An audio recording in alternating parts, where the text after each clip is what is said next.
UHG Stock Thursday. Is it a buy or not? Watch this 1-minute video till the end to find out. UnitedHealth Group is interesting because 20% increase in price is phenomenal, but I'm yet to see the higher time frame chart, which I'm looking at right now. Look, I'm trying to be kind of not nice, and when I'm looking at this higher time frame with UnitedHealth Group, I'm not surprised, you know, like the likelihood that the price keeps melting down is high, you know, like come on, it's like a penny stock, man. Like I'm not even exaggerating when I say I've seen this happen tens of thousands of times.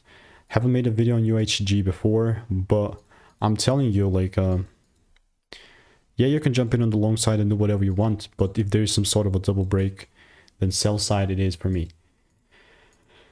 And what I'm not going to do is I'm not going to come out here and sell randomly, but only if there's a double break. And if there's no double break, then I'm not selling. So if you want to learn how I'm making 5-10K per month trading, click the first link in the description, get my free emails, and I'll see you in the next one.